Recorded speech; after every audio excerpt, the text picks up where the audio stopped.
Hello and welcome to all of you दोस्तों जैसा कि हम देखते हैं कि विभिन्न एग्ज़ाम्स में हिस्ट्री से रिलेटेड बहुत से क्वेश्चंस आ जाते हैं।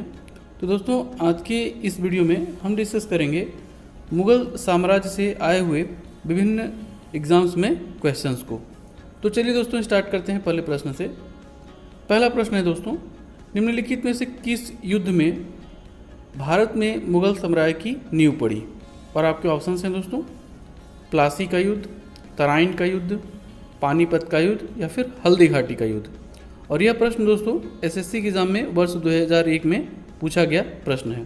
तो दोस्तों इसका सही आंसर होगा ऑप्शन थर्ड, पानीपत का युद्ध। इस संदर्भ में आपको बता चलूँ दोस्तों, पानीपत के कुल 3 युद्ध हुए हैं। इनमें से जो पहला युद्ध है दोस्तों वह लड़ा गया वर्ष 1526 ईस्वी में, और ये युद्ध लड़ा गया था दोस्तों इब्राहिम लोदी और बाबर के बीच में। और दोस्तों इस युद्ध में इब्राहिम लोदी की हार हुई थी जबकि बाबर की जीत हुई थी। और इसी युद्ध के बाद ही भारत में मुग़ल साम्राज्य की नींव रखी गई बाबर के द्वारा। साथ ही बता दूँ दोस्तों कि इसके बाद वर्ष 1527 ईस्वी में बाबर ने राणा सांगा के साथ युद्ध लड़ा, उसमें भी जीत हासिल की। इसके बाद वर्ष 1528 ईस्वी में चंदेरी का युद्ध और वर्ष 1529 ईस्वी में अफ़गानों के साथ घाघरा का युद्ध किया।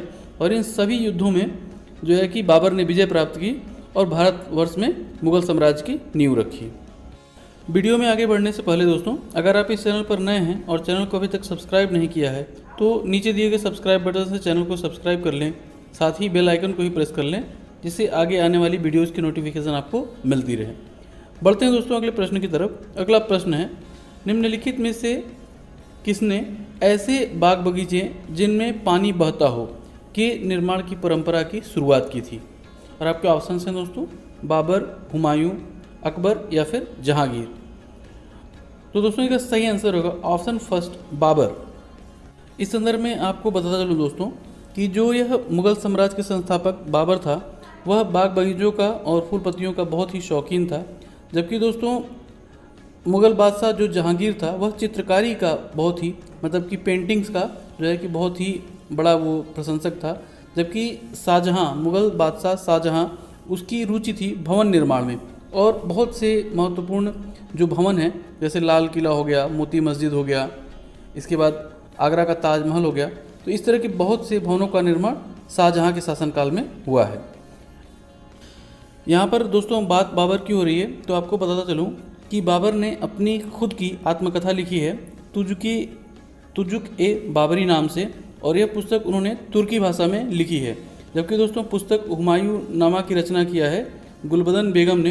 गुलबदन बेगम जो है हुमायूं की बहन तथा बाबर की बेटी थी। जबकि दोस्तों आईने अकबरी नामक जो पुस्तक है उसे लिखा है अबुल फजल ने। यहाँ पर दोस्तों अबुल फजल जो थे वह अकबर के समकालीन उनके दरबारी थे। यहाँ पर आपको बता चलूँ दोस्तों कि अकबर, मुग़ल बादशाह अकबर जो थे वह पढ़े लिखे नहीं थे, वह अनपढ़ थे। तो उन्होंने कभी भी जो है कि लिखने वाला कार्य जो है वह अबुल फजल ने किया है, इसको आप याद रखिएगा। जबकि दोस्तों जहांगीर, मुग़ल बादशाह जहांगीर ने अपनी आत्मकथा को तुजुक ए जहांगीरी नामक शीर्षक से लिखा है। बढ़ते हैं दोस्तों अगले प्रश्न की तरफ। अगला प्रश्न है, ग्रांड ट्रंक रोड या ग्रांड ट्रंक सड़क किन 2 शहरों को आपस में जोड़ती है?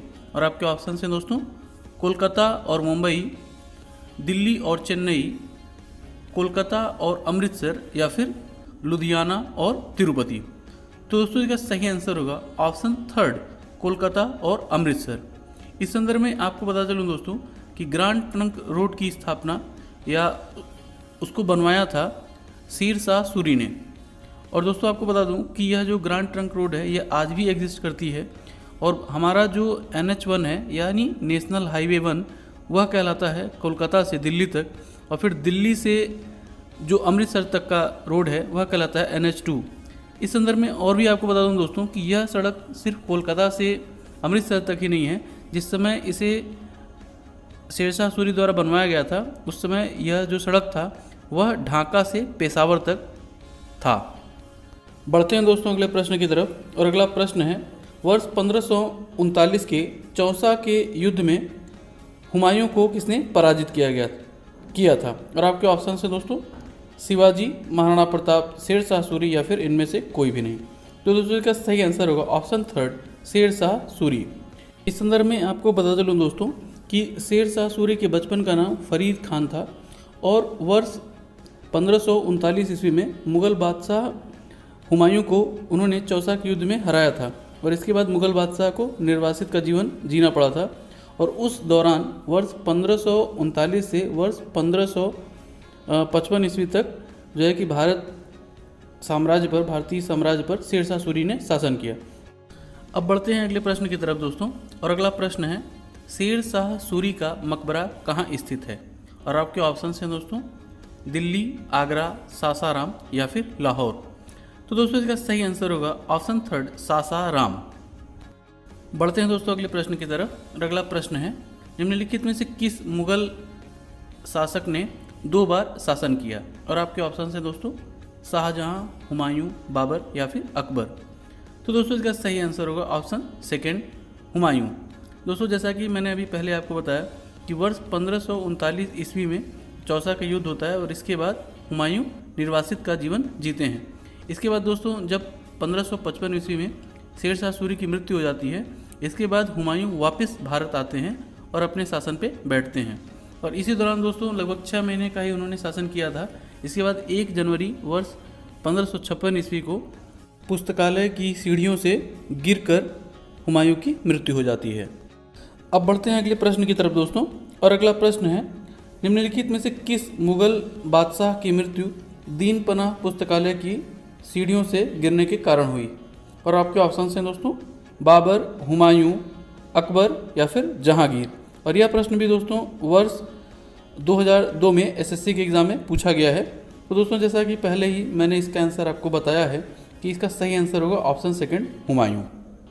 अब बढ़ते हैं अगले प्रश्न की तरफ दोस्तों। अगला प्रश्न है हुमायूं का मकबरा कहाँ स्थित है?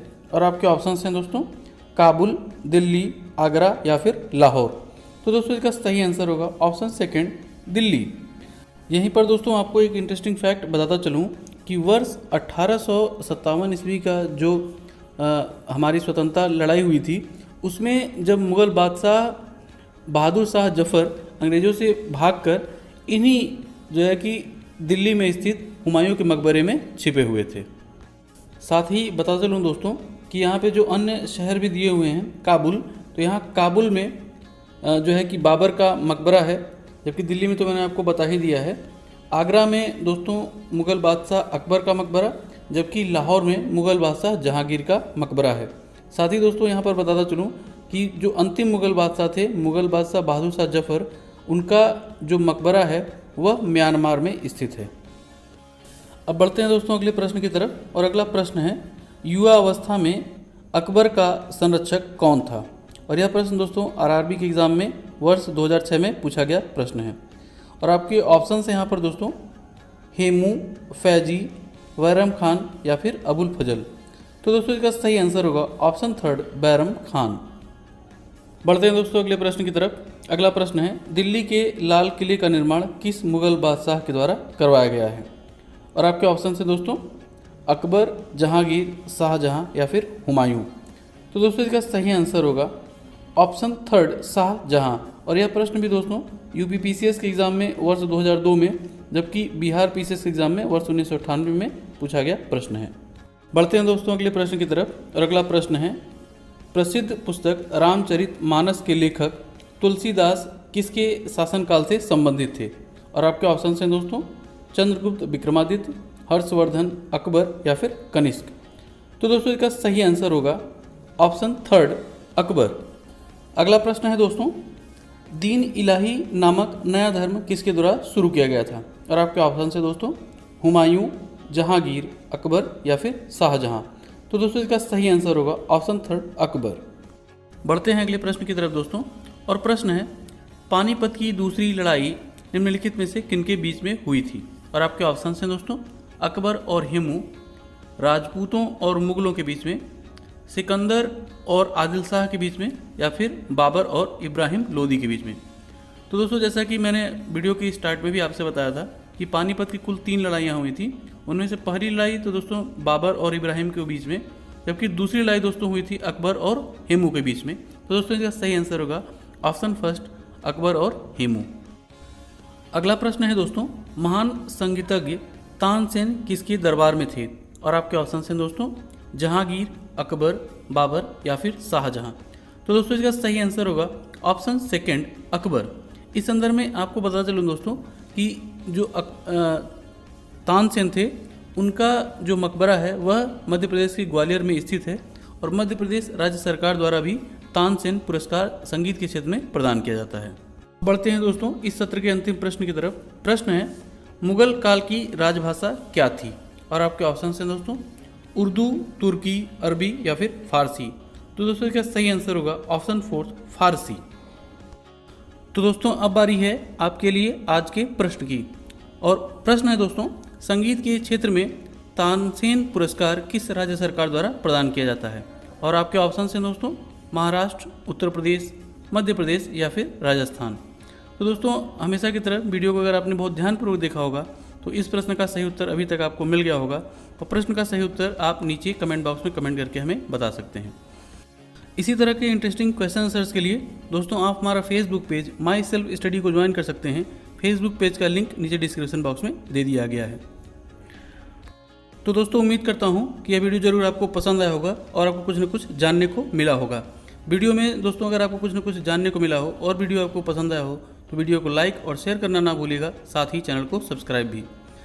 इसी नोट के साथ दोस्तों अब आपसे विदा लेता हूं और मिलता हूं आपसे अगले वीडियो में मुगल काल के ही और भी अधिक क्वेश्चंस के साथ। तब तक के लिए जय हिंद।